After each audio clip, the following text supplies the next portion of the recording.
Hey, everybody, and welcome back to another exciting episode of Mainstream Monday on Horror Film Lovers. I'm your host, Jonathan Moody, and I've got my awesome co-host here, John Ward. How you doing, John? I'm doing good. I'm very excited about being here. This is Oh, the only destination for me. oh, well, is it the final one? No, it shouldn't be the No, final because one. we have four more to go. Yeah, that's true. This isn't the final destination for this. Um, but yes, and we have a lot to talk about. I had not seen this movie in a while, actually, and I thought I'd seen it sooner, but I'm like, wait, I really haven't watched this movie in a while.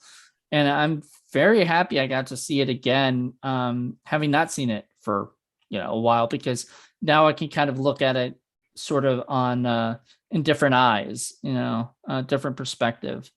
But first of all, I I don't think I saw this in the theater. The first one. I don't think have I seen any in the theater? Almost don't think I have. God, Like, I've seen every one in the theater. I don't know why. I just don't think, maybe the fifth one, the Final Destination 5, I think might be one of the only ones I saw. No, I saw the fourth one because that was the race car driving one, and I do remember seeing that in the theater. But for some reason, I didn't see the first three in the theater, and I don't think it was. I mean, because I didn't like the series, just I don't know. I guess I didn't really go to many movies back then, So anyway, to start with, this movie was made in, I believe, 2000. It was a 2000 film, so it was post Scream, so we can talk about that. We're already sort of in the world of being past the Scream stuff right now. But still a little into it because we did get into, on our last film, that disturbing behavior. Am I saying that right? Because I keep saying the title wrong. Yes, you said disturbing behavior right this time. Okay, Yes.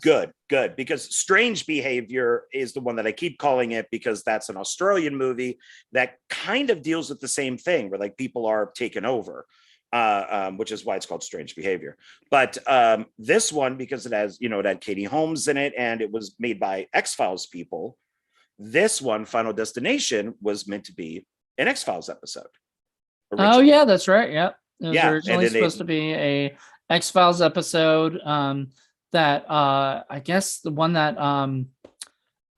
Jeff God, why am I friends with them? Why the fuck am I I know forgetting his there's name? Jeffrey James Wong. Well, James Wong worked on it as a director. And then who's the other one? Because they work as partners, don't they? Like he's Glenn the director. Morgan. Yeah, Glenn Morgan wrote it. But the original idea and screenplay was done by Jeffrey Reddick. Why the fuck? I've interviewed him a million times. He's the one who came up with the original concept. However, his concept was not death itself coming after you. It was more like a supernatural slasher kind of thing, where it was more of a person, like death personified.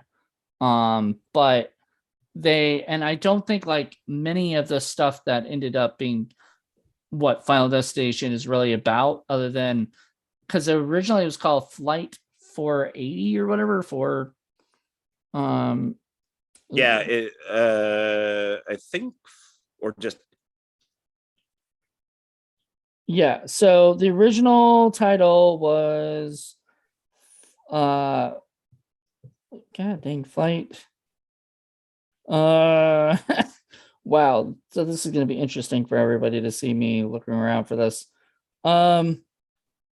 Anyway, this is something that we should know in advance. I should have looked this up because I do remember it and everything. But anyway, well, it should just be Jeffrey wrote it and wrote the original script. It got to New Line. New Line bought it. They ended up giving it to Glenn Morgan and James Wong, and both of them ended up rewriting, or whatever, like rewriting, making it a different project, and it became what it is today, which is the fact that you can't escape death, or if you try, it'll come right back at you. So that's well, that there's a design to it. designed to death, to life, I guess, life and death. And there's, and death will prevail, basically, is the, the theme, in a way. Yeah, it's Flight 180. Flight 180. Yeah. So Flight 180 was the original. Which, how happy were they that they changed that title? Well, I mean, you can't keep calling it Flight 180 if they're on a roller coaster. Right. And I bet that was a New Line thing. I bet New Line changed it at the end because it wasn't all about the series wasn't going to be, or whatever, the movie shouldn't have been just about the flight. It was about more than that, So but it's interesting because in the beginning of the movie we see Devon Sawa, who plays the main character, Alex, who is going on a trip to France with his friends for field trip class kind of thing, which my field trip classes never went to France. It was a French class, and so right. They were going to France, so I guess to be in some sort of summer project or like field trip, or to immerse themselves into. So their parents must have paid some good money to get them there. And I question who's going. I get the students that know French would go, but why is the thug going? Which one? Which one was that? Well, the only thug, the guy who keeps threatening to beat up everybody, the guy who has the hot blonde in the car. Right. So you're saying Kerr Smith's character, who is what was his name? Brady or Carter, which I believe, if I'm correct, and I could be wrong, and I did not look. I tried looking this up. I couldn't find a thing on it, but I believe that Carter had to have been a reference to Chris Carter, who wrote X-Files. Well, you sent me, but I didn't get into it because I think I was at work. But you had sent me a name. I sent you a bunch of names. So yeah. Yeah. So there's obviously Alex Browning and Todd. Was it played by our boy Chad Danella, who was in Disturbing Behavior. But he played Todd Wagner. Oh, is that another connection? Yep. I think I told you that the last time. So it was like kind of cool that we're going into this. Yeah. So Todd and Alex, but Alex Browning and Todd Wagner. Todd Browning was the director of Dracula. And then there was a Agent Schreck, obviously maybe a reference to Max Schreck, who was Nosferatu.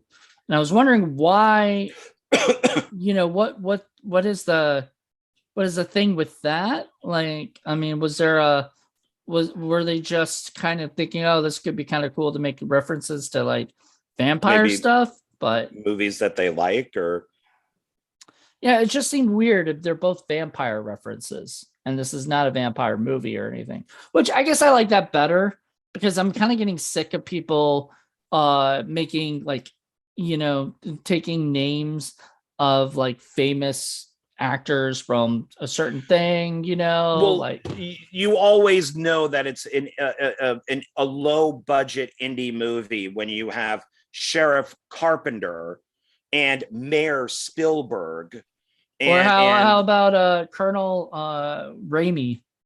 I see Raimi a lot, and you're like, that's still bad. You got to be more creative with it because it's just done way too much. Well, I see that, and I get annoyed. It takes me out of the film when I'm looking at it, going, "Wait a minute, I'm seeing lots of references to certain things." You know what I mean? Like, it's not a cool nod. It gets annoying now. It's to the point where we should be above that.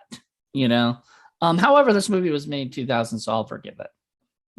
I mean, I even think by then, I mean, I didn't catch it, to be honest, or maybe I did when I originally saw it, especially like Hitchcock.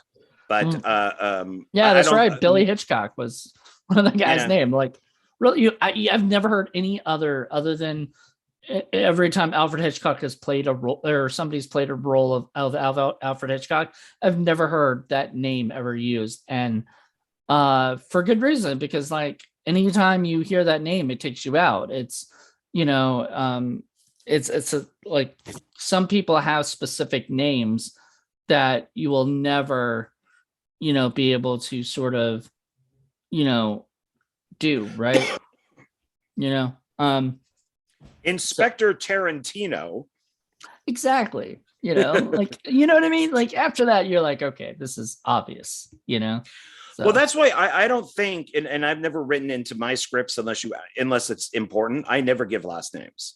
It's just Joe, Bob, Susan. I mean, Joe Bob, and why give a last name unless it's important? If it is Sheriff something, okay, I get that. But if it's just a group of teenagers, then why do you need last names unless maybe one of the kids is referred to by his last name? So a lot of the times, like I'll watch a movie and the people are just referred to by their first name, but in the credits they have last names. Well, then you look back at movies like Scream, where there's a Billy Loomis, and that could be a reference to Halloween, but it also which it also could be a reference to Psycho, because there was a Loomis in Psycho, Sam Loomis, which Halloween took from Psycho. So like it becomes this never-ending cycle of like, okay, now somebody's gonna have to make another movie with another Loomis character, to make reference to, maybe another Sam Loomis, and they can't, I don't know, you know what I mean? Like it gets to be like, okay, how many movies are, we were just talking, I've got Play at 9 here, and there's Kelton, and how many times has Kelton been in an Ed Wood movie, originally? He's been in like 3 or 4. But that's a reoccurring character. Right, exactly. Then John Johnson did a remake and he did Kelton, and he put Kelton in a bunch of movies, and stuff, which I thought was kind of cool. Kelton became a reoccurring character that popped up. That makes sense. But he's not doing Kelton and then somebody else and then somebody, you know what I mean? Like it gets to be too much sometimes, I feel like. But anyway, that's enough of that. The last thing I'll say about it is I don't mind that people do it, just be more creative with it. Just, right, maybe there's going to be a use word. An alias.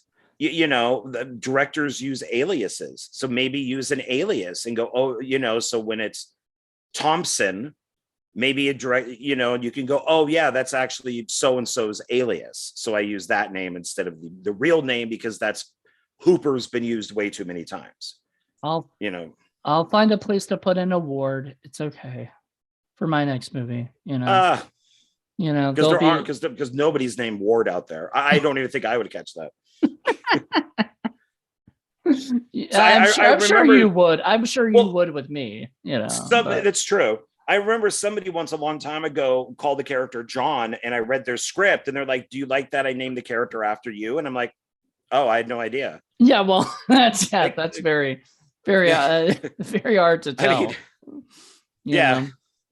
I mean, if it was John Ward and your full name, right, that'd be different.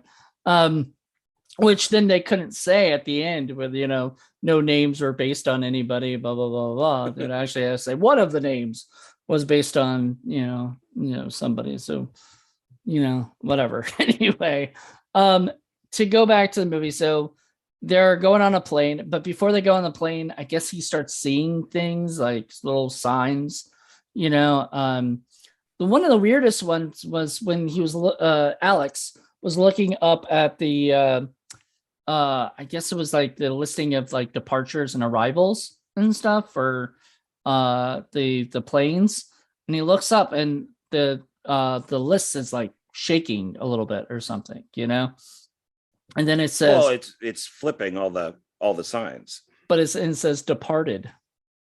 All the signs. Yeah, I caught that, departed. Yeah, so like they're dead. Yeah, so that they're dead. And then what was the other one? It said terminal. And I was like, okay, there's so many like little signs that like. Well, you know who starts this whole thing? What? Fucking bitch. His mom. Alex's mom starts this entire thing. I bet if she never tore, and he said, don't tear that thing off my suitcase. It's bad luck. It's been good luck since it's been on there. And she's like, oh, you idiot. What do you? And she tears it in half. If that idiot didn't fucking tear that thing off the suitcase, I bet they would have been fine. She caused this entire thing. She should be arrested for mass murder. I don't know. Really? It's not Alex's fault. The cops should be looking at Alex. The cops should be looking at the mom. The mom caused it. I mean, even the dad said leave it on, and she had to be such an arrogant person that she tore it off because she couldn't just leave it. It's not even her luggage; it's his. I guess I don't know. I can't say the mom did it. I can say because death has a plan. It knew his mom was going to do that. I guess I don't know. Okay, I don't think death just existed because of like there's. I don't think death knew that she was going to do it. Well, God knew that she was going to do it because God has a plan. According to most people. So God knew that she would tear that off, which then would kill everybody on the plane, which then the guy on the plane, even says twice, God would be pretty messed up to crash this plane when you're seeing a crying baby and then a handicapped guy. And so God must be pretty messed up. And it was, I was like, there was a lot of like forewarning, throughout it, like, I'm honestly, if I ever get on a flight and somebody says that line to me, I'm like, I'm out. Sorry, I gotta go. Sorry, I can't. I don't feel. Now that you just said that about God, I gotta get out because you might be right. Like this might actually. Has a cruel sense of humor. I don't know. But. Anywho. I mean, death would be working for God. So then God would, so maybe death did know it would happen because God would be like, hey, I'm going to take down this plane with a baby and a handicapped guy on it. Mm-hmm. So, just be ready, be waiting in the wings because this is going to happen. Yeah. So anyway, at the flight, I didn't even remember that, what's his name? That Todd had a brother, and that brother, the guy who plays the brother, has actually done a lot of stuff. The guy who played the brother was Brendan Fair, and he was in Roswell and Biker Boys. Do you remember that movie?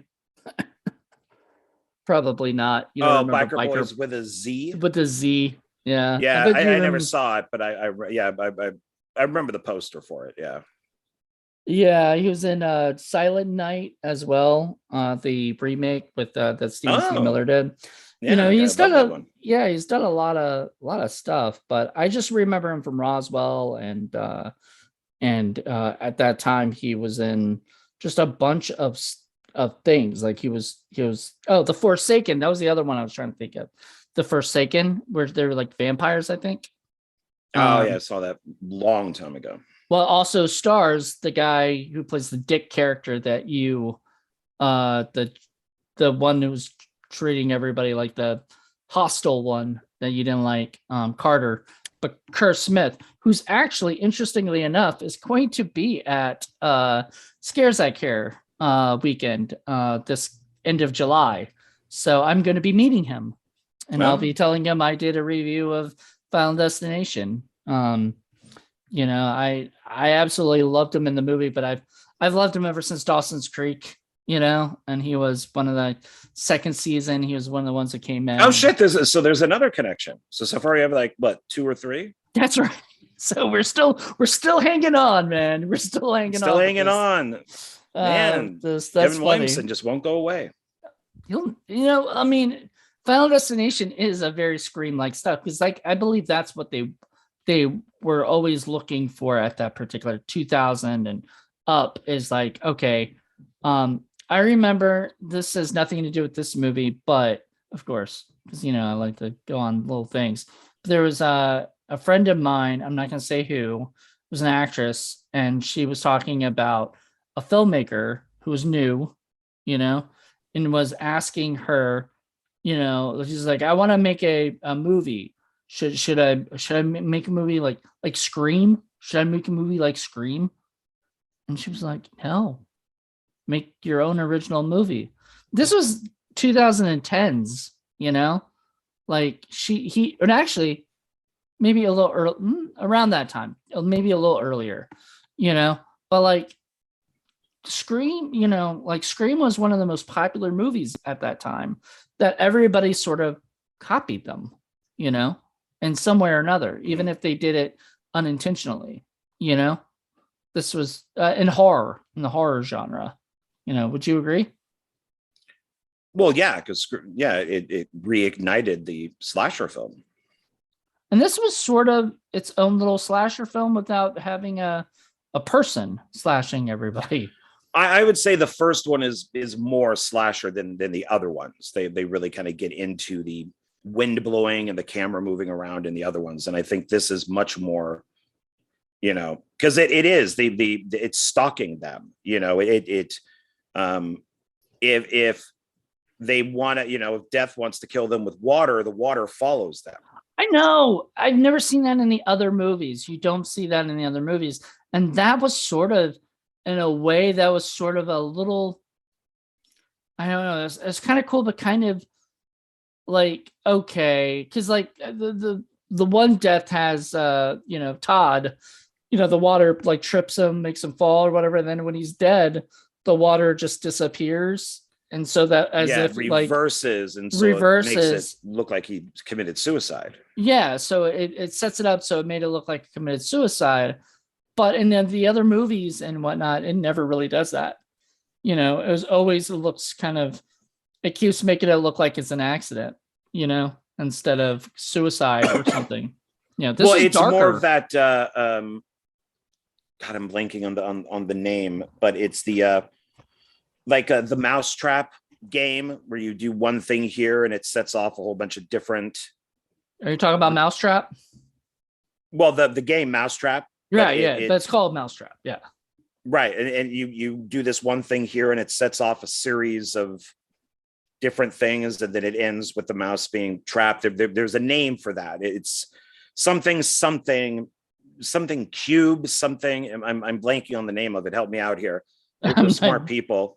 But it's the whole idea. Pee Wee Herman did it in Pee Wee's Big Adventure at the very beginning to make breakfast. He has this giant machine, and he clicks a button here, and it goes through spinning here, and it drops here, and it goes through spinning here. Back to the Future did it too, where they had like press a button, all of a sudden they did that, and it got the mail or something, or whatever. Yeah, and I'm blanking on the name of what that's called, but that's what the sequels become.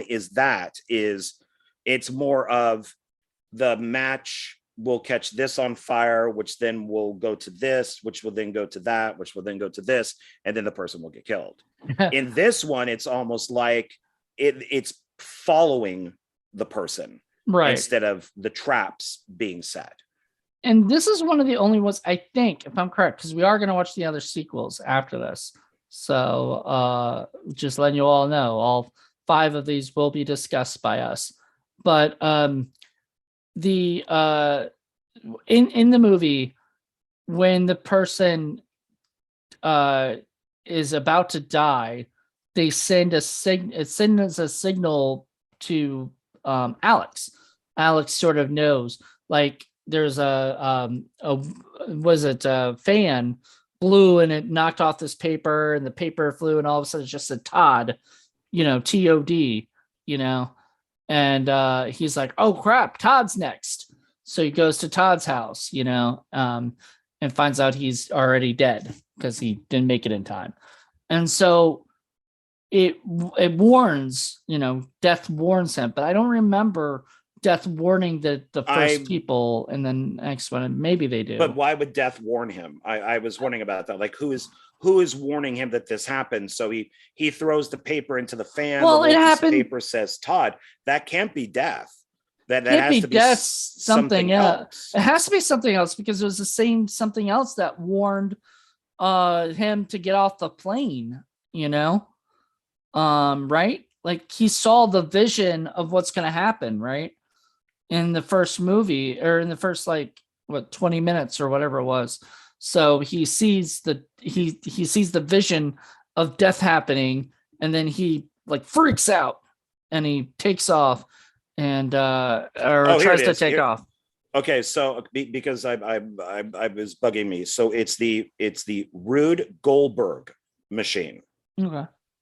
So it's, which is what Mousetrap is based off of, but that's the idea, is that one thing leads to like 20 other things and then it ends. Eventually, yeah, it ends, and okay, yeah. Cool. So, but that's I was wondering that while watching this time, is who is giving him these signs to go help people, because Death seems to get pretty pissed when he intervenes. Like he tries to take both of them out at the same time. So I don't think that he would give a warning. Somebody else must be giving him a warning. Like what would be the opposite of Death?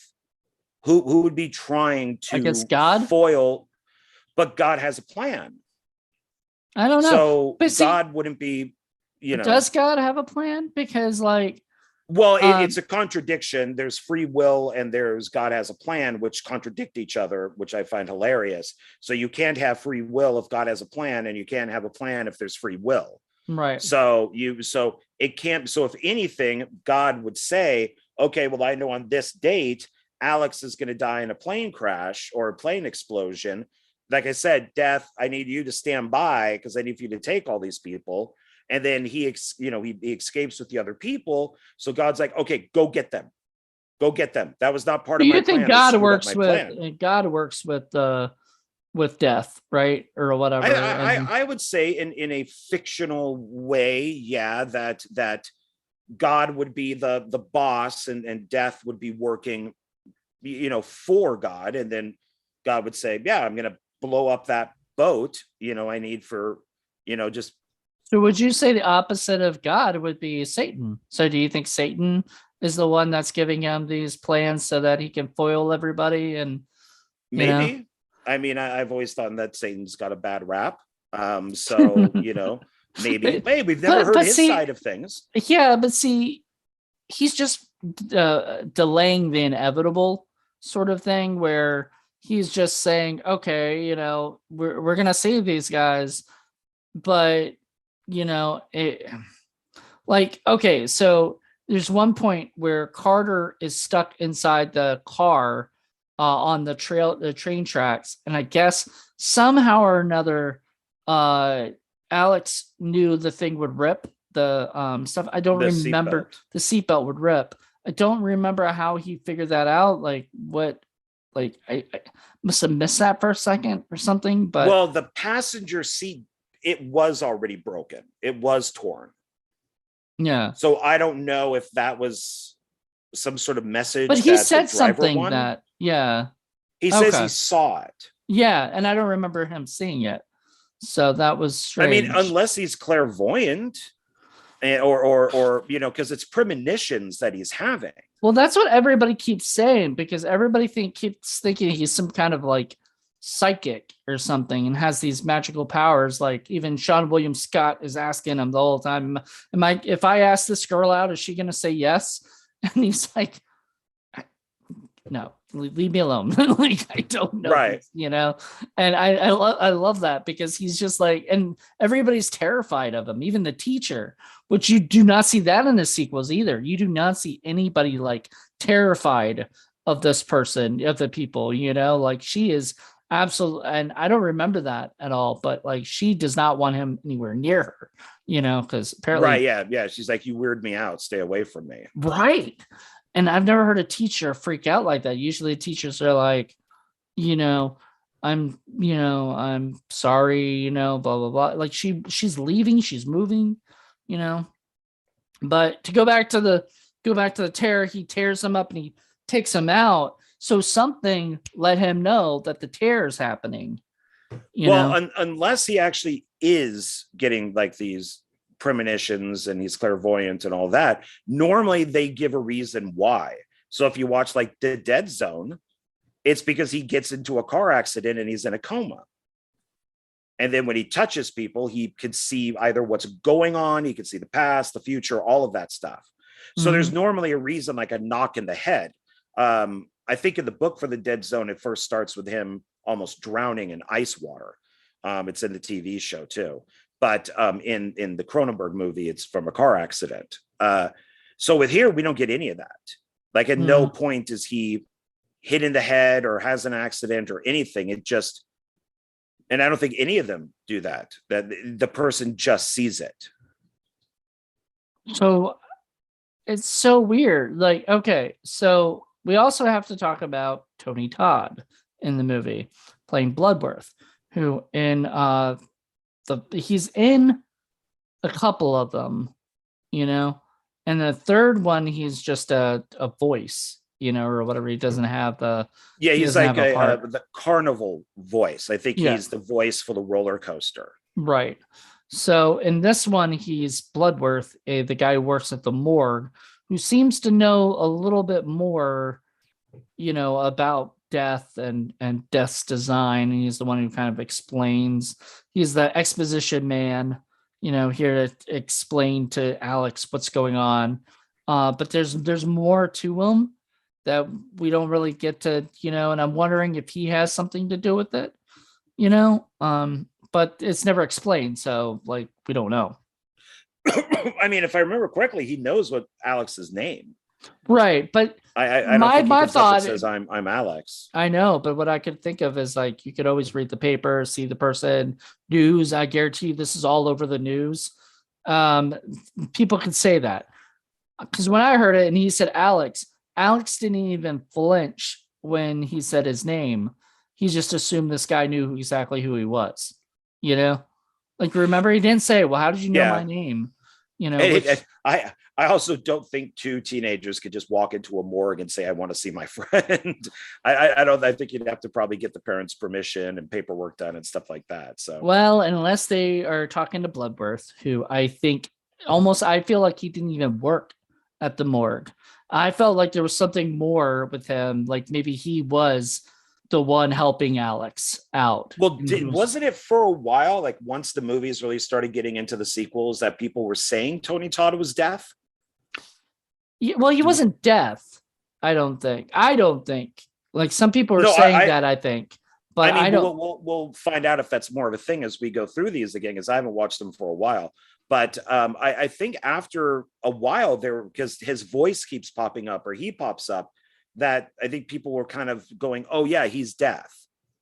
Yeah, I heard a lot of people saying that they're upset if they don't put Tony Todd in the next one or whatever. You know, I think he wasn't in the fifth one or something. They were freaking out about it because like he's a part of the series, you know, even though he's not a villain or anything. He's the constant person who's there kind of guiding everybody. And I think I have a feeling he's the one who's helping Alex, you know, see these things, you know, but I'm not sure.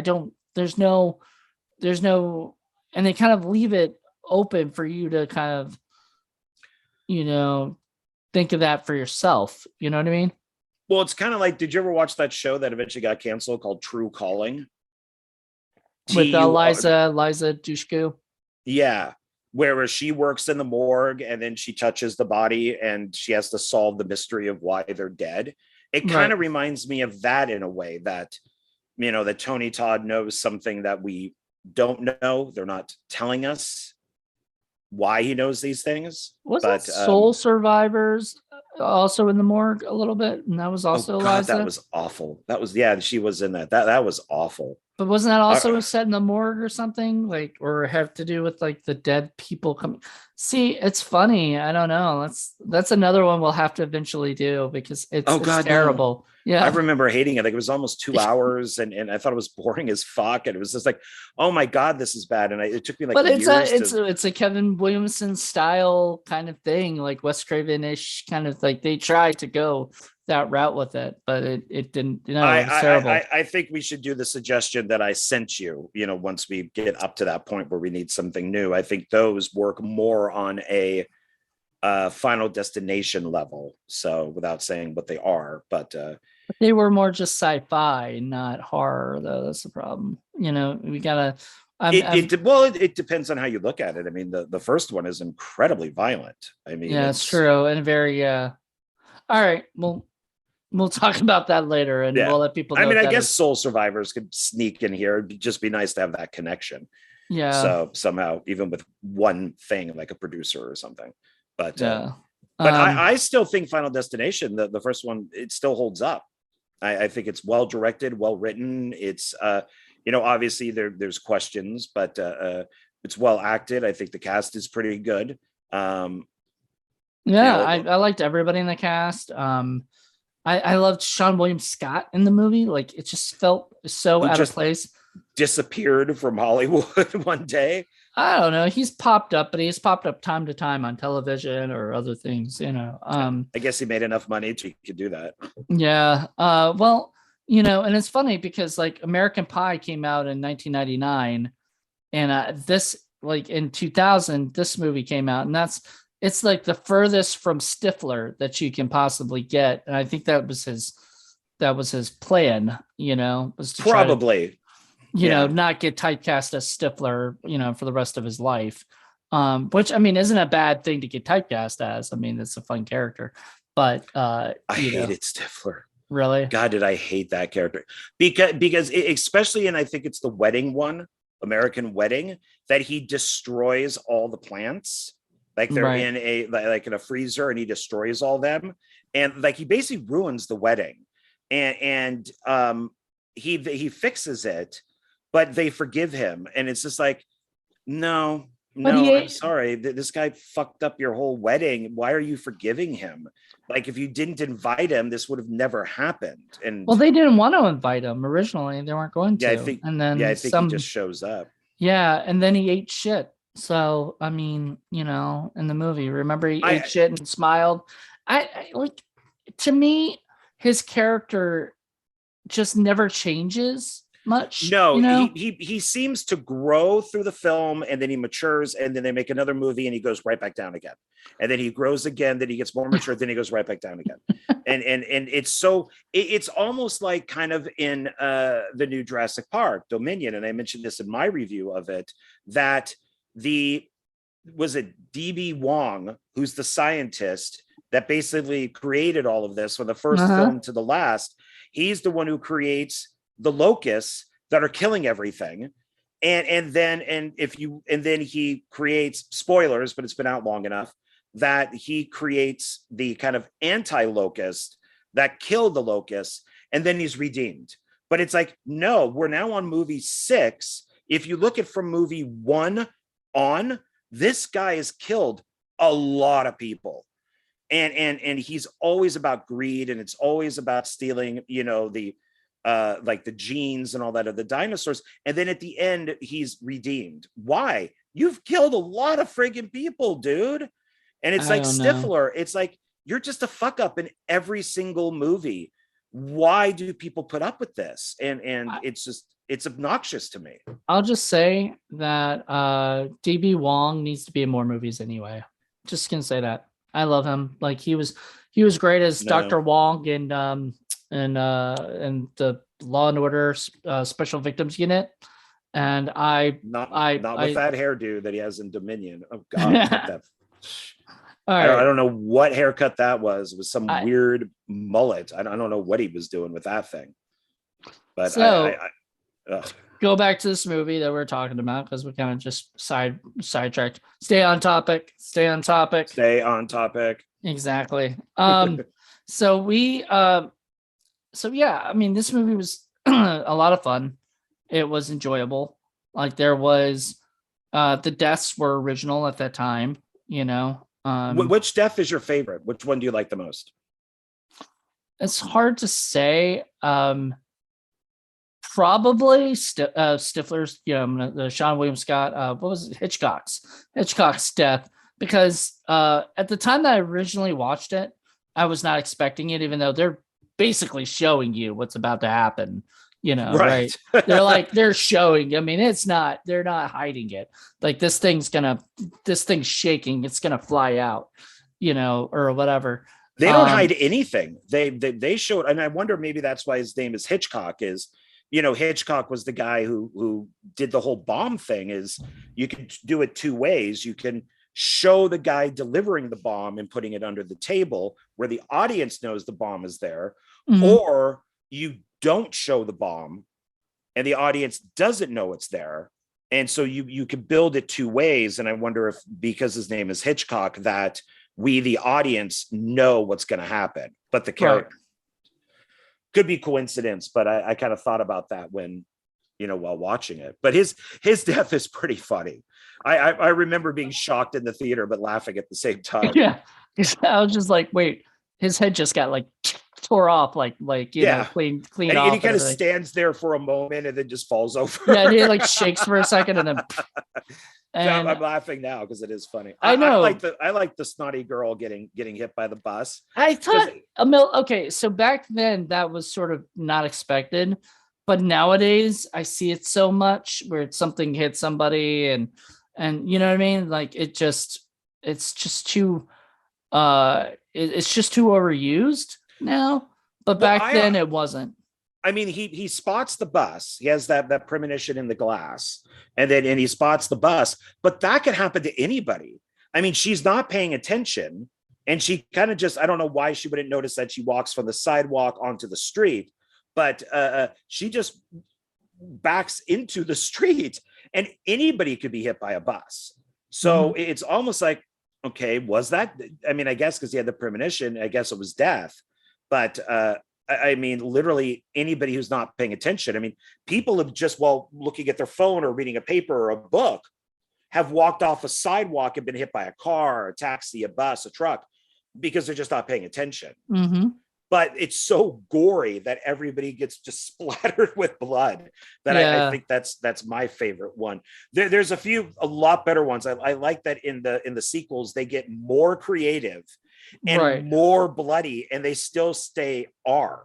And so maybe because this isn't a slasher series, like the MPAA was a little better, but there are some really gory deaths. And some of the ones coming up. The other one that was pretty brutal was the teacher's death, where she's like in the house and then she's every little thing. See, what I like is when they sort of set things up where you're not sure what things, like, because you're watching it going, and I had seen it a million times, but I keep forgetting there's certain things, and I'm like, okay, so she put the cloth on the knives, right?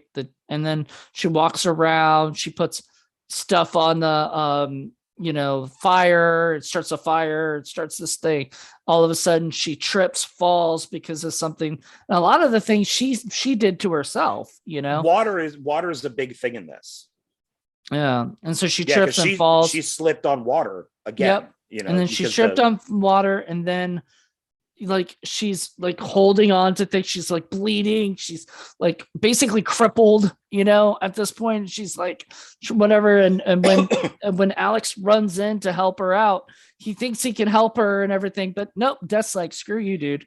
He just makes it worse. Yeah, he just makes it worse, and the knife comes down and goes, and then the other thing like lands on top of the knife, and it just like, it's over. When she pulls that the dishcloth down, the knives all fall. The one goes right into her chest, and if he didn't come in, who knows? Maybe she could have pulled it out, right? But because he came in, that cupboard or whatever it is, the shelf falls on top of it, basically killing her. So it's kind of his fault. His friend, the one where the brother died on the plane, was pretty brutal too. Him getting strangled in the bathtub. Oh yeah, that was long. That was a really long death for and him. it was yeah, because he was like strangling, and every his time eyes get all bloodshot, and he was trying to grab the scissors or whatever and just couldn't make it, and you know, and the whole time you're like, oh man, like this is rough to watch. It's like Death was so pissed off that he was just like, I'm gonna just take it out on you, you know. Like, yeah, exactly. you know?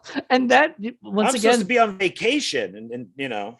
Yeah, yeah, that's funny. Yeah, he's like, dude, I was supposed to kill you all, and then I was done. You are making more work for me. I'm gonna, you know what? I'm gonna enjoy this.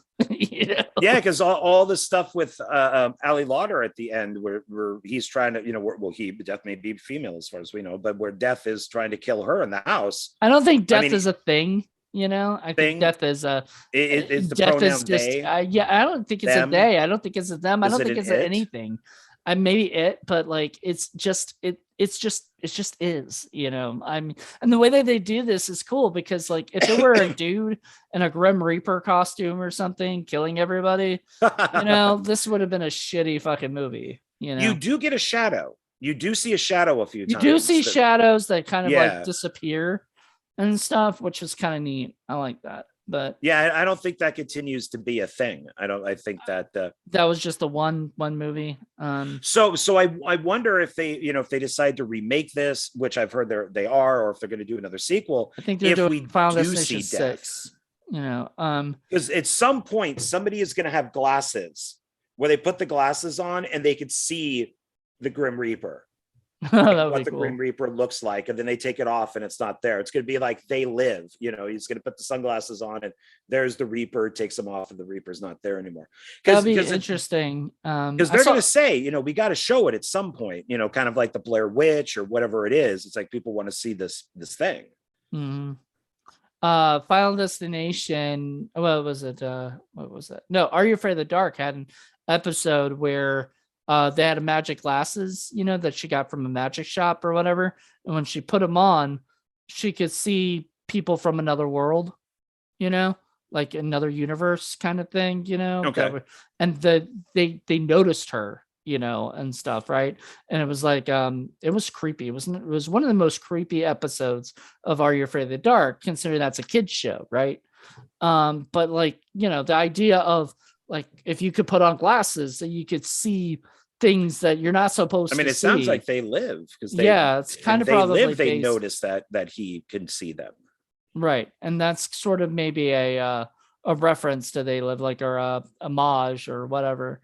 But I don't. They did do a lot of that. It was like the 50s.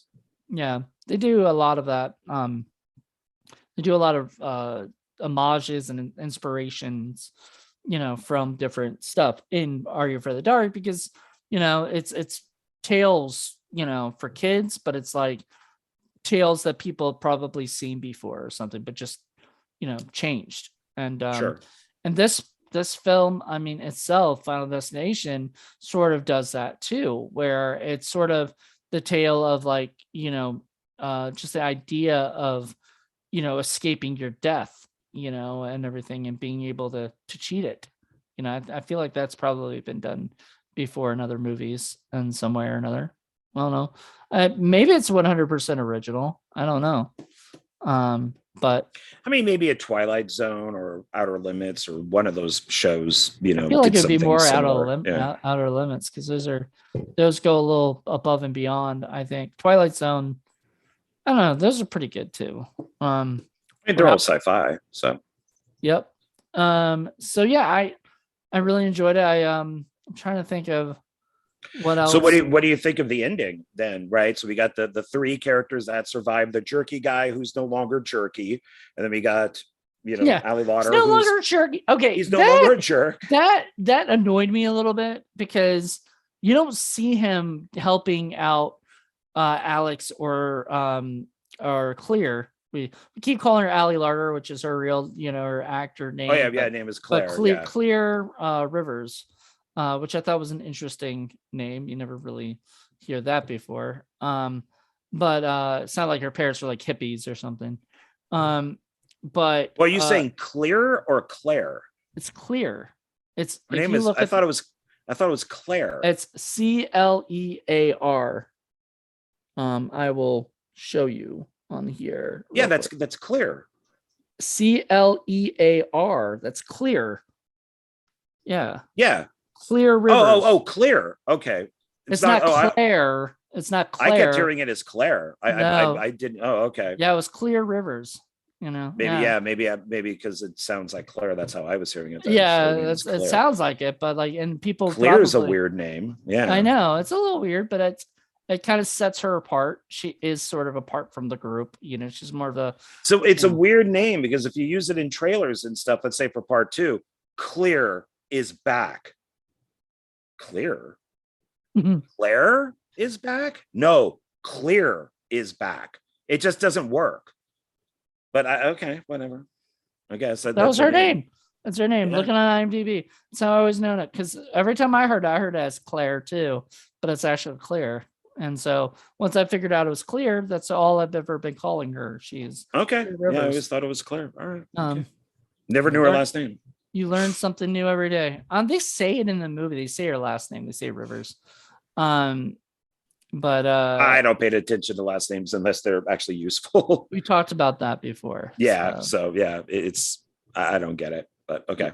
I like it because, you know, especially if you do a series or something and the characters keep coming back, you know, kind of like Scream, you know, Sidney Prescott, you know, it's not just Sidney, you know, Sidney Prescott, it's Billy Loomis. It's for the longest time I didn't know it was Stu Macher, but you know, those are the names, you know, and so everybody does have a last name.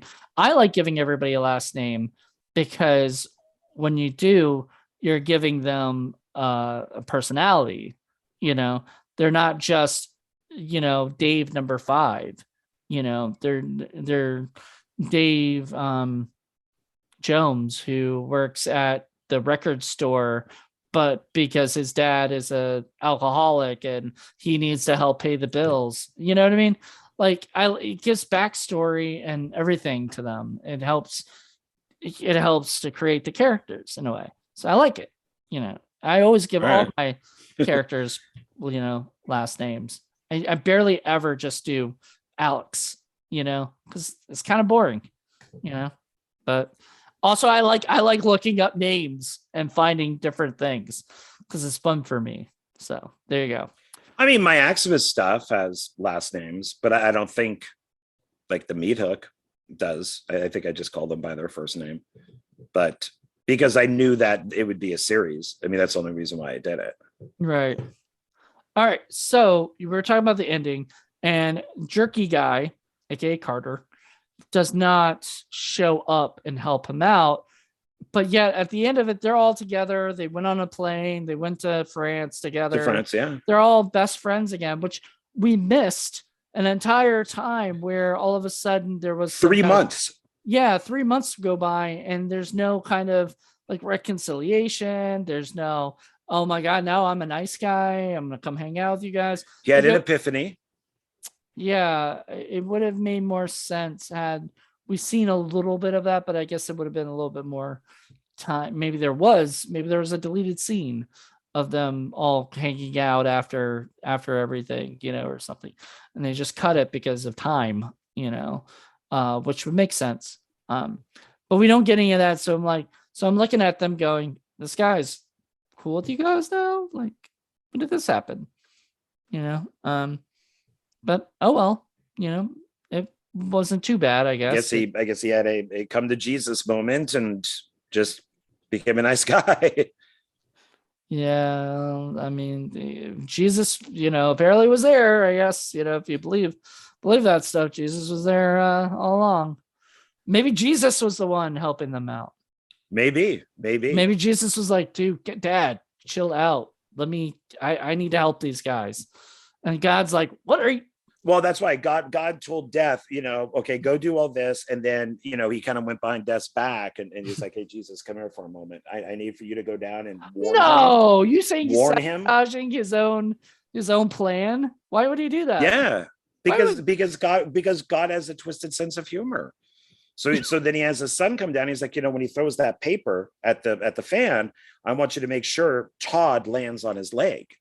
And so it breaks, and Jesus grabs it in the air and he kind of floats it down. That would mean that Jesus just like the leaf that falls off the tree and just kind of lands in front of him. I was thinking the exact opposite. I was thinking that, Jesus is the one being like a big prankster, like, oh man, I'm just going to fuck with this whole plan, and everything. Yay, hey, we're going to show you this vision. Oh, here's Todd's, name and stuff like that.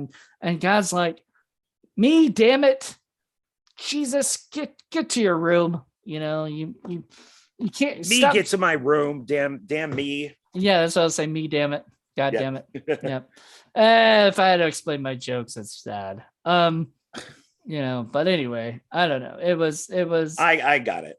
It's an idea of like, who knows what the thing is. There's probably websites that have like, or Reddit pages that have like, ideas of what they, people are smoking some weed and talking about, this movie and trying to, there's probably theories, or there's none at all. When they wrote it, they just said that he's clairvoyant and he gets these premonitions and things kind of fall into his lap because that's just how it is. And there just isn't a reason for it. Maybe they're that's why I think David Lynch is full of shit. When people go, David, what's Blue Velvet about? Or Mulholland Drive? What are these movies about? And he's like, well, you just got to figure it out. I know what it's all about. No, you don't. You don't. You just don't. You just write weird movies because they're weird.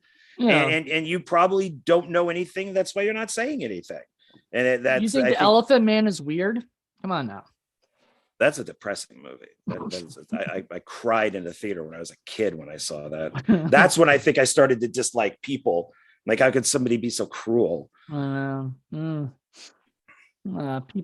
are cruel. They are. But his movies are weird. His movies are a little strange, a little. And he's a little strange. Oh, I love Twin Peaks. I've never watched Fire Walk with Me. I don't ask me why I haven't watched it. I just haven't yet. But I watched Twin Peaks when I was in LA, and during COVID, everything was locked down. There wasn't much to do. So my roommate at the time. You're making it sound like an excuse. No, but like there really wasn't anything to do. And my roommate was like telling me before how much she loved. It was my roommate Lila at the time was like, I love Twin Peaks. It's like one of my favorite shows of all time. Blah blah blah blah, right? And she'll quote it and stuff a lot of times, and I have no idea what she's talking about. So I'm like, I'm gonna go check it out. And it was on like Showtime or one of those channels, and I started watching it going, damn, this is fucking amazing. Like, I'm sad I haven't watched this show. It reminds me of the stuff I like to do for my towns, my Echo Lake stuff and everything. So Echo Lake, Twin Peaks, I didn't realize like kind of, like I'm doing the more supernatural thing version of. I mean, if you like a show where a person is a doorknob, then that's the show for you. Well, and she does. The Asian woman turns into a doorknob, and you get the POV of people turning the doorknob. She turns into a doorknob. I enjoyed first season. I thought Fire Walk with Me was okay. I thought the second season they didn't know what to do with it, hence why it was canceled. And then the third season. Did you watch the newest one? The third season? I've heard it's awful. So no, I haven't watched it yet. I've heard it's really boring. Okay. Well, I haven't watched it either because I haven't watched Fire Walk with Me, so I want to watch that. It's a prequel. Fire Walk with Me is a prequel to the first season. Yeah. And it's got some great cast. It's got, like Chris Isaac is in it, which is cool. David and it's Bowie's on Criterion, by the way. I don't know if it's on Blu-ray, I guess, on Criterion too. And Criterion is having a sale this month. You guys go check it out at Barnes and Noble. Now, when they have their sale, John's like, that's not a sale, $20 for a Blu-ray. That's ridiculous. No, and I've noticed that other people do this, which is they hike up their films. So it's like, oh, it's $30 for a Blu-ray. And then they go, oh, it's like you got X amount off. So now it's only 20. That's not a Right. sale. A sale is like, give it to me for $10. Yeah. That's a sale. Give it to me for $5. I love the Wild Even Eye five does bucks that is stuff. better. Yeah. Yeah. Then I'll buy like 20 of them. But if you're doing $20, I'm only going to buy 2. Well, then again, Wild Eye, Wild Eye, if you ever see them at a convention, and you tell them that you're in that you do reviews and everything, they're like, do you want this one? Do you want this one? Do you want this one? And I was just like, after a while, I had a whole like fucking backpack full. And I was like, I can't keep, I can't take these onto my airplane. Like I gotta actually turn movies down, and Oh no. and everything. And that kind of sucks because, I love free movies, but Oh yeah. anytime I can get them. But Wild Eye is one of my favorites, and I will be reviewing some Wild Eye review movies on my first time watch Fridays, mainly to just watch all the ones I haven't watched that I own that haven't seen I yet. own a ton of them. So, but back to the reviews for After Midnight. You can start reviewing those. Yeah. Anyway, I'm gonna be doing another one soon. But that ending, so bad guy goes nice, and Clear is now not the Maud depressed girl the goth girl that she was, because now her hair is now blonde and not black.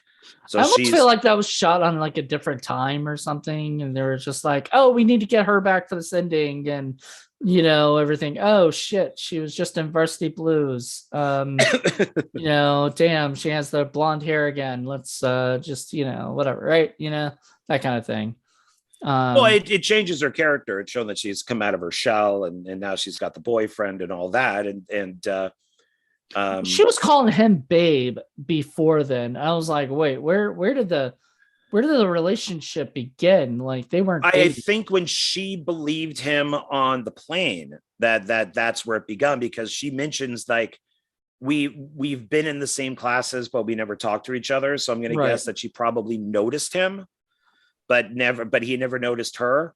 And once she believed him, but they weren't dating.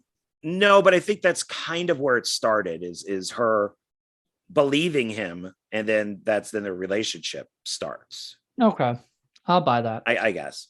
So anyway, right, so all three of them are hanging around at a outdoor cafe, and I'm like, okay, I mean, I guess death can come at you anywhere, but like, are you gonna just be out in the public where, like, if death is still coming after you guys, are you guys just gonna, I guess that way they show that they're not afraid of death anymore necessarily, like, or something, because they're literally out where death can take them out in any place right there. And it goes after them again, well, and I would become even more obsessed. Like I would be looking at that plane chart that he has, and I would be going over it and over it and over it and over it, because there's 3 of them left.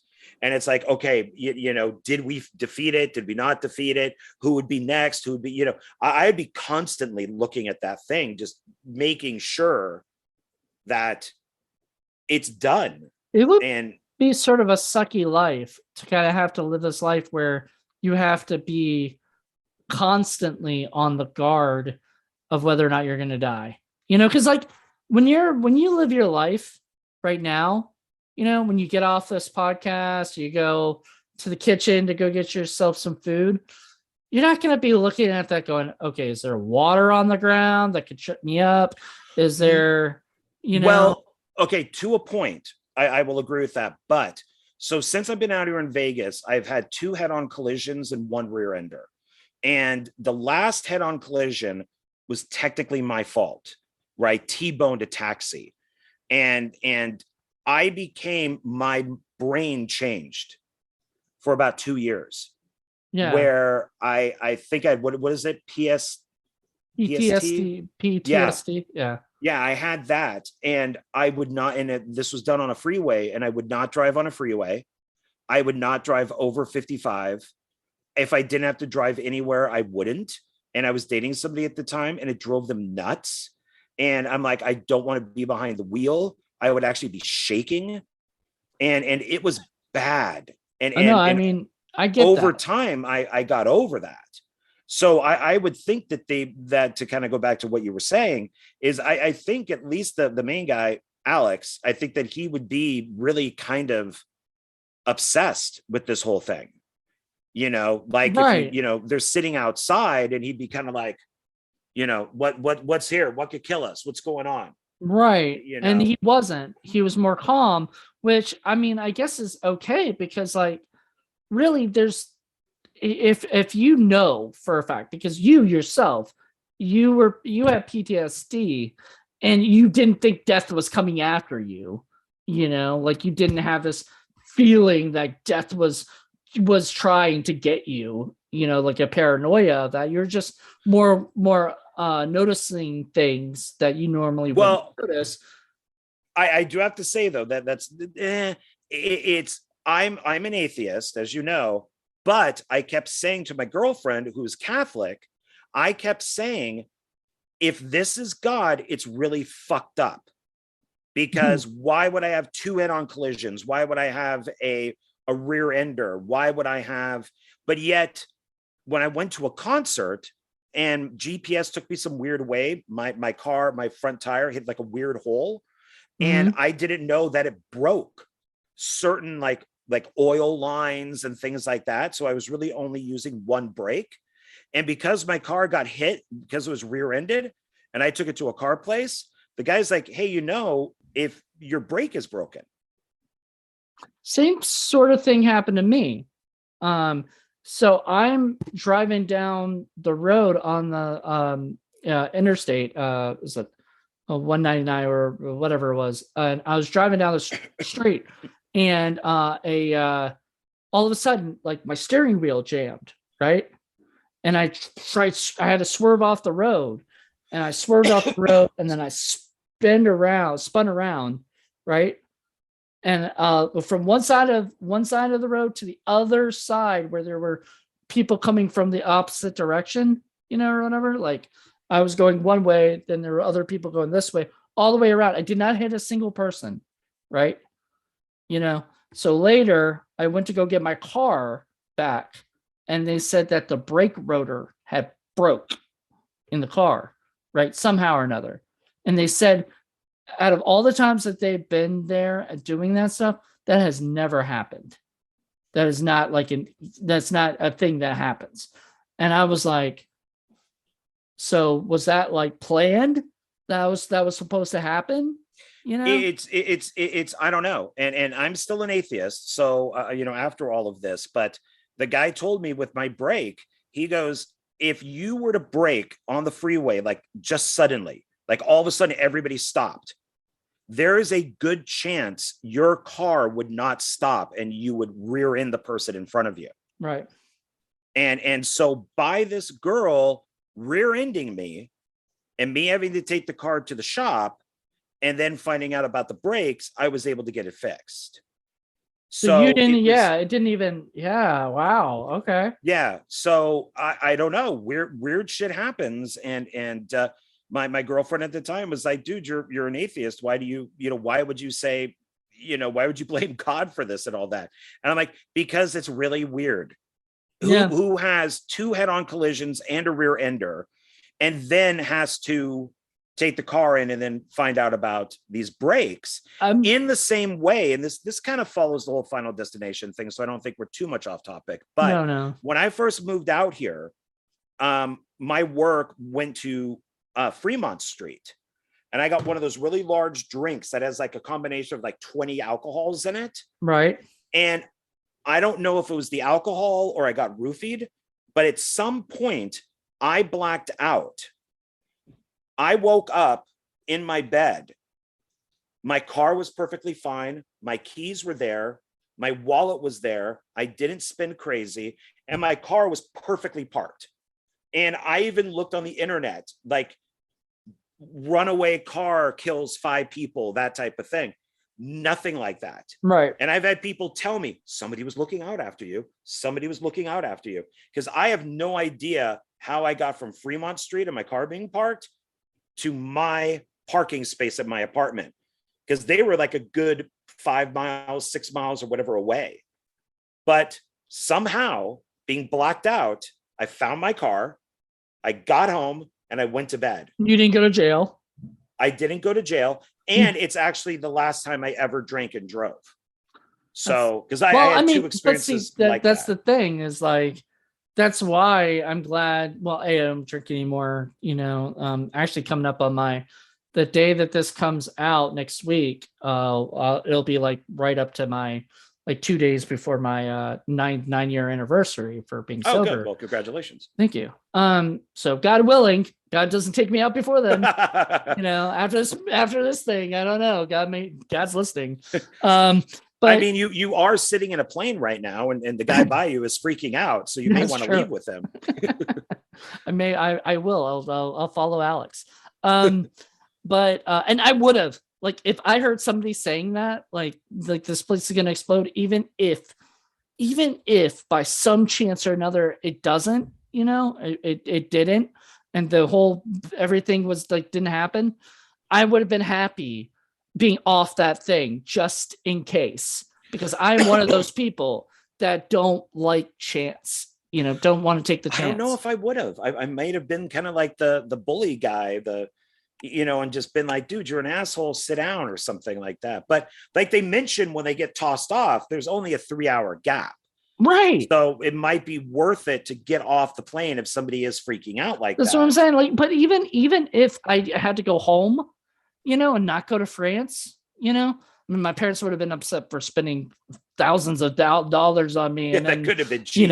Yeah. But it was one of those things where I'd just be like, I'm sorry, I'd rather have my safety, of like, even if something, didn't happen, there's a chance. So I just don't like chance. Like, I'm one of those people who try to play it safe as much as I can. And I mean, maybe that's a part of my problem in life, but it's how I view things. And so I like, when I saw this movie again and watching everybody that got off, like, or the friend, the brother saying, hey, go check up on your friend, and everything. I would have been that guy that just would have been like, clear. Clear was like, okay, something's going on, I'm going to follow him, and I would have done the same thing, because I would have been like, okay, if that dude's freaking out about it, he either knows something, or he, even if it doesn't happen, I can always figure out another way to either get there or go next year, or whatever. Well, and obviously these films have an impact on people, because the second one, if I remember correctly, that's with the logs. That's where all the logs, like the trees, roll off the trucks. And so I've taken pictures, which I shouldn't be because I'm freaking driving, but I've taken pictures of things that people have done memes. They've done their own pictures of. I saw this in a Final Destination movie, and so people know these films. People get worried. People send that to something like that could happen. Yeah, we'll talk about that more on the next one. But yeah, so to finish our ending story is, the whole idea is like, who's next, whatever. Alex is next. He doesn't really, like, he can't tell which one is next or whatever. And so the funniest thing is, what is Carter saves him and says, I knew you were next. I should have stayed away from you. And goes, but then wait, it skipped me now. And then the thing comes out, the sign comes to take him off. Yeah, the big fluorescent bulb sign that's up there. Yeah. Yeah, it comes down, swings down, is about to take him. And then it cuts to black and everything. And I think so. Then, we find out later in part 2 that I guess he died. I know we should be talking about this with part 2, but I absolutely love that he dies from a brick hitting him in the head. I love that. It's in the paper, and I figured that's because he's like, yeah, you guys are going to pay me $10 million to be in part 2. Because, and they're like, we're not going to pay you $10 million. We'll just get, Clear will take over the role. And so he's like, okay, fine, fuck off. I'll go make another movie.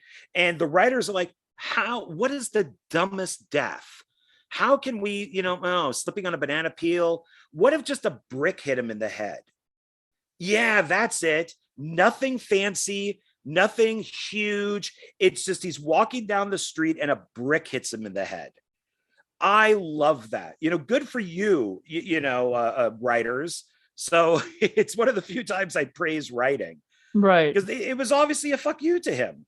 And Mhm. maybe he did deserve the 10,000 because the first one was a hit and he's the star. But it's also like, you're also not Nev Campbell, negotiating for Scream 6. I mean, it's only your And second movie. Yeah. I mean, yeah, it's you like, should be happy and with whatever you get, at this rate. yeah, and But any guy could have played that role. I don't, mean, it's not. I don't know if he asked for too much. I don't know the story, and I guess we'll That's my theory. But yeah, I mean, it makes sense. But yeah, so he did die, then Clear lives and everything, and she's in the sequel. So there you go. And we'll be discussing the sequel next week. Yeah. Oh, one thing I will mention, I thought this was weird. It was the only thing that I thought was really weird. So Clear, I keep saying it like that because I don't want to say Claire, takes Alex, to her father's cabin. Mm-hmm. So when the cops show up, the FBI guys show up, and they're chasing him in the woods, and he's running to Clear's house.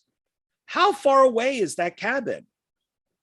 Like, he makes it there, and with everything that it's almost real time. So is the cabin like a mile away, 2 miles away? That.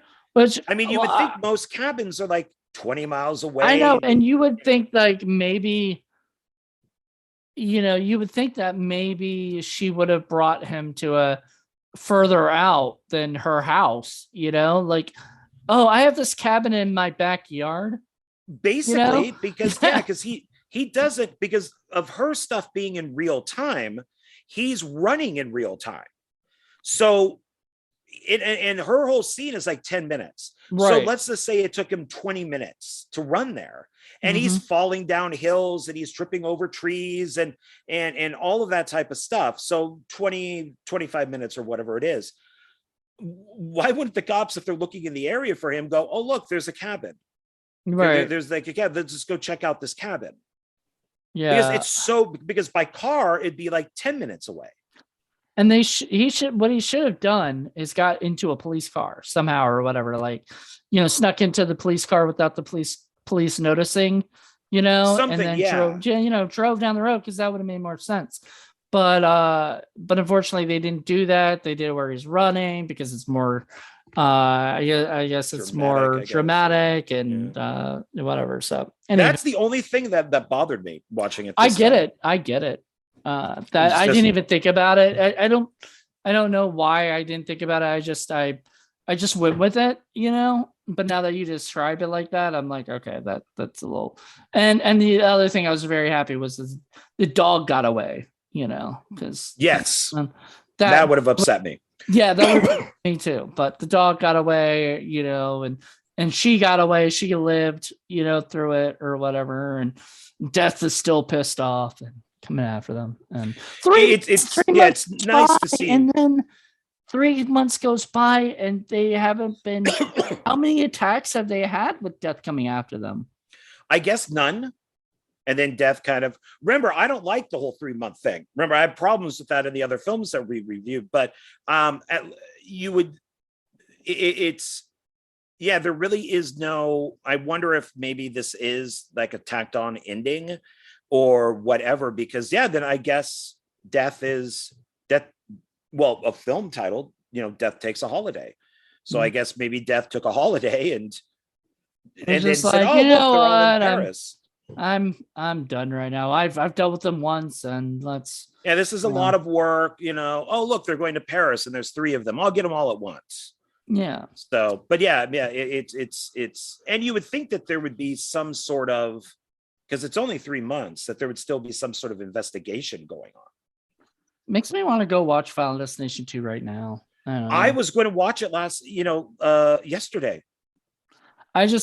I won't have time until probably this weekend. So with all the shit I'm already doing, I just want to go. I just kind of want to get us through part 2, because it's part 3 on is where I'm really interested because I don't remember as much. Like two, I remember a fair amount. Three, I remember a little less. But then it's like 4 on.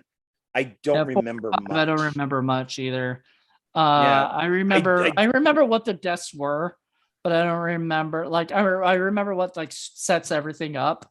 Like the first one's an airplane, second one's the logs. Third one roller coaster. Third one's roller coaster. Fourth one's a racetrack, and fifth one is another highway one where they're on a bridge. So that's all. It's a bridge and a movie theater. I remember that they went all out, and like there were like they did like 2 premonitions. Oh, big premonitions. Okay, I don't remember that. One. See, that's the first one. The fifth one. The last one's a prequel. Yes, so it sets up for the first one. So which I loved. I love that. I'm if you haven't seen it, then that's. Oh, I have. Yeah, I've seen all of them. So, I've seen all of them, but I'm looking forward to part 3 because my love, Mary Elizabeth Winstead is in it. So, and I absolutely, as to quote you, I adore her. So, yeah, she's a sweetie. I would watch. Gorgeous. I would watch anything with her for real. And then she was so great in Scott Pilgrim, First the World, and I love her. I love her to death. So I love everything, all of these movies. Remake of The Thing. I liked her in. She was also in Tarantino's. Was it his Grindhouse, where she's the cheerleader? Proof. Yeah, Death Proof. She's in that. I gotta rewatch that at some point. I was not a fan of Death Proof, honestly. When I first watched it, I thought it was okay, but it wasn't my cup of tea originally. I liked Planet Terror a lot better, but I will have to rewatch it sometime because I only watched it once and I just remember going, I liked it. It's Planet Terror is better, but I remember liking it. I like the whole idea of that. I thought it really sucked that it kind of bombed. So because then we get more. We could have gotten more. Double features with those 2. I guarantee you, they're not done. There's going to be one more because they did 4 rooms, then they did that one. They're going to do, and they did From Dusk Till Dawn. They're going to do one more. We'll see together. We'll see. I hope so. All right. Well, we're done for this episode. Yeah. Join us next week where we're going to do Final Destination 2. Join us after that for the next one, all the way up to Final Destination 5 and others. We're going to keep this going, man. Are we going to rank this or are we going to wait to the very end? Yeah. Let's rank it now, I guess. Yeah. Okay. So give our rating. So what did I give it? I gave it a score already on my letterbox. It's a good thing to have these if you don't have a letterbox. It's just easier to see what I did. Did I? Oh shit, I didn't. Oh, well, I guess I'll 1 to 5. 1 to 5 star rating. I'll give it a 4. I loved it. I had a lot of fun. I mean, it has a little flaws, like we've said, but it's not, it's not perfect or anything, but it's a lot of fun. I liked it. I would do the same. I would give it a 4. Yeah, 4 out of 5. It's a problem when you do the first one's a 4, because then everyone else, most likely all the rest of them will be under 4, or whatever. I don't know. I'm a huge fan of the last one, so we'll see if that. I'm also a huge fan of the second one a lot. I like the second, and I remember watching the second one during a hurricane, and we'll probably talk about that. And and just absolutely because it was the only thing on my DVD, and I could put it in my computer. It was one of the only things I could watch while lights were out. So I was enjoying that until my power on my computer, my battery went out. So, but anyway, thank you so much for doing the show, and everybody else. Let us know what you guys think. Did you guys like Final Destination 1? Did you not like it? Was there a problem with it that you thought? Did you like what we said? Also check out Horror Film Lovers on TikTok, where you'll see clips from this as well. All 7 clips, so that'll be fun. And also check us out on YouTube and on Indie Film Cafe's podcast for me and Sarah's stuff that we do on there. So thank you for checking us out and hope you enjoyed it. Bye. Bye, everybody.